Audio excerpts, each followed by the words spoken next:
السلام علیکم۔ آج کی ویڈیو میں آپ سب کو خوش آمدید۔ عزیز دوستو، اللہ تعالیٰ قرآن کریم میں فرماتے ہیں، اس عورت نے یوسف کو اپنی طرف مائل کرنے کی کوشش کی، وہ بھی ان کی طرف مائل ہو جاتے اگر اپنے رب کی نشانیاں نہ دیکھ لیتے، اور اس طرح ہم نے انہیں برائی اور بے حیائی سے بچا لیا کیونکہ وہ ہمارے مخلص بندوں میں سے تھے۔ صحابی رسول عبداللہ بن عمر کہتے ہیں کہ آپ صلی اللہ علیہ وآلہ وسلم نے فرمایا، حضرت یوسف عزت دار کے بیٹے، عزت دار کے پوتے اور عزت دار کے پڑپوتے تھے۔ وہ اسحاق علیہ السلام کے پوتے اور ابراہیم علیہ السلام کے پڑپوتے تھے جو سب کے سب انبیاء تھے۔ یوسف علیہ السلام کا حسن دیکھ کر وہ عورتیں جنہیں زلیخا نے دعوت دی تھی قابو میں نہ رہ سکیں اور پھل کے بجائے اپنے ہاتھ کاٹ لیے۔ ایک روایت میں ہے کہ وہ پھل لیموں تھا اور ان عورتوں نے اپنی انگلیاں کاٹ لی تھیں۔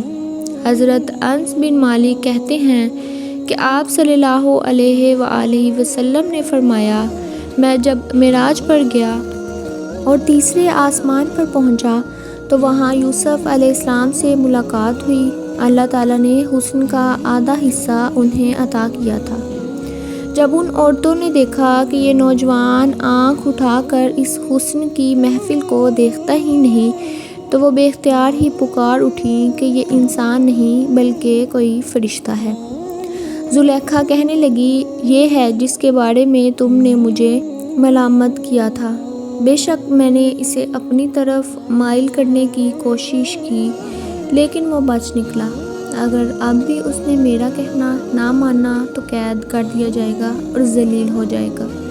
عزیز دوستو، پہلے تو صرف زلیخا ہی حضرت یوسف علیہ السلام پر عاشق تھی اور انہیں ورگلانا چاہتی تھی، لیکن اب تو مصر کی ساری بڑی اور رسوخ دار عورتیں حضرت یوسف علیہ السلام کی عاشق ہو گئیں اور سب انہیں اپنی طرف مائل کرنے کی کوشش کرنے لگیں۔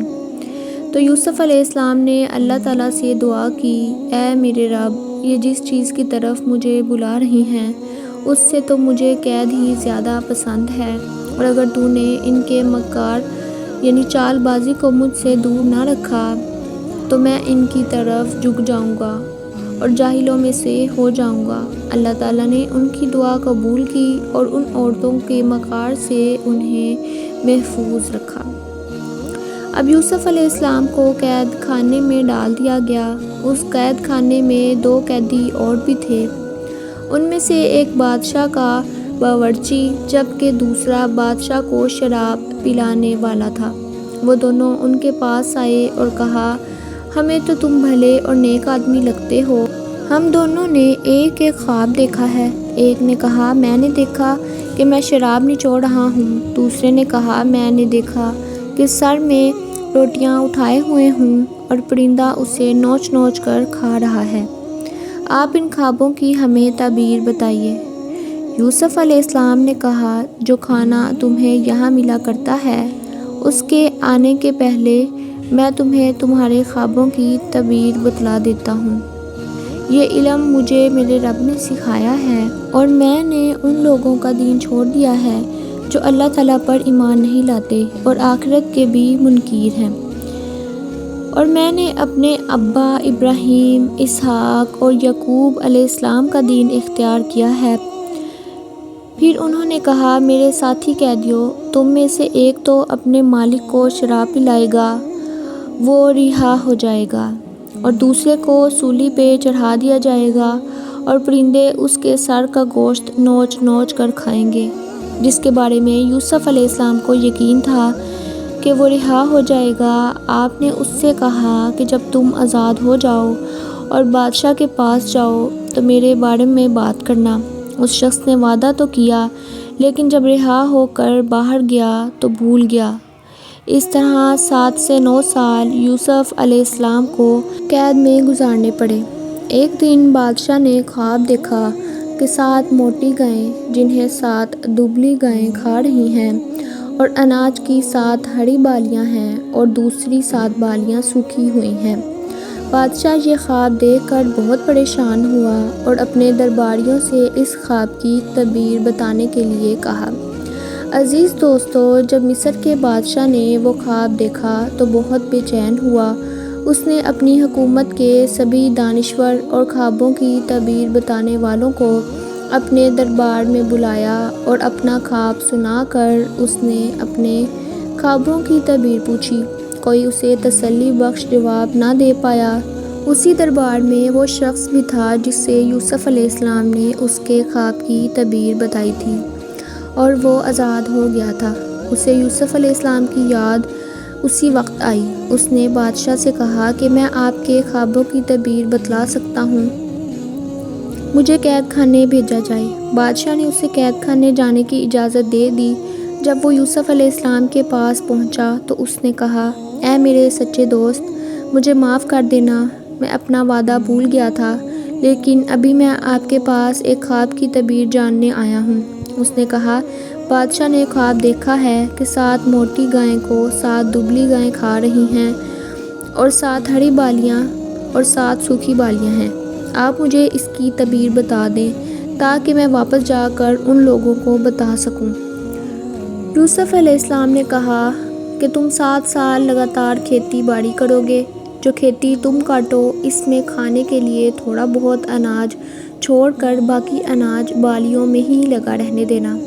پھر اس کے بعد 7 سال سخت سوکھا پڑے گا اور جو اناج تم نے ان سالوں کے لیے پہلے سے بچا کر رکھا ہوگا وہ سب کھا لیا جائے گا۔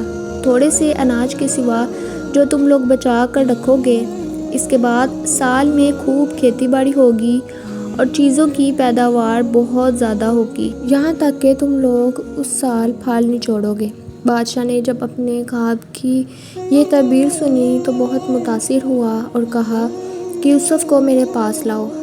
مگر جب خبر پہنچانے والا یوسف کے پاس پہنچا تو انہوں نے کہا، اپنے بادشاہ کے پاس واپس جاؤ اور پوچھو کہ ان عورتوں والا معاملہ کیا ہے جنہوں نے اپنے ہاتھ کاٹ ڈالے تھے۔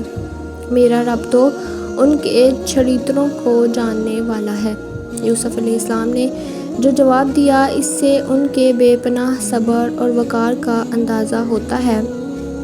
آپ نے اپنی بے گناہی ثابت ہونے سے پہلے اپنی آزادی کو قبول کرنے سے انکار کر دیا۔ بادشاہ نے ان ساری عورتوں کو بلایا اور پوچھا، کیا معاملہ تھا جب تم نے یوسف کو ورگلانا چاہا تھا؟ وہ سب بول اٹھی، ماشاء اللہ، ہم نے ان میں کوئی برائی نہیں دیکھی۔ اسی وقت زلیخا بول اٹھی، اب تو حق بات ظاہر ہو چکی ہے، میں نے ہی اسے ورگلایا تھا اور وہ سچا ہے۔ یوسف علیہ السلام نے کہا، میں تو بس اتنا چاہتا تھا کہ عزیز مصر یہ جان لے کہ میں نے اس کے پیٹھ کے پیچھے خیانت نہیں کی اور اللہ تعالیٰ کبھی خیانت کرنے والوں کو راہ نہیں دکھاتا۔ اس طرح بڑی محفل میں یوسف علیہ السلام کی بے گناہی ثابت ہو گئی اور اصل مجرم نے اپنا گناہ قبول کیا۔ اب بادشاہ نے یوسف علیہ السلام سے کہا، آپ نے جو ان خوابوں کی تعبیر بتائی ہے تو اس سے نپٹنے کی ترکیب کیا ہوگی؟ یوسف علیہ السلام نے کہا، مجھے زمین کے خزانے پر مقرر کر دیا جائے، میں ان کی حفاظت کرنے والا ہوں اور یہ کام بھی جانتا ہوں۔ تب بادشاہ نے انہیں وزارت مالیات کا منصب عطا کر دیا۔ اللہ تعالیٰ ہمیں بھی اس طرح ہی صبر اور شکر کرنے والا بنائے۔ مجھے اپنی دعاؤں میں یاد رکھیے گا، اپنا بہت خیال رکھیے گا۔ ملتی ہوں آپ سے اگلی ویڈیو میں ایک نئے واقعے کے ساتھ، تب تک کے لیے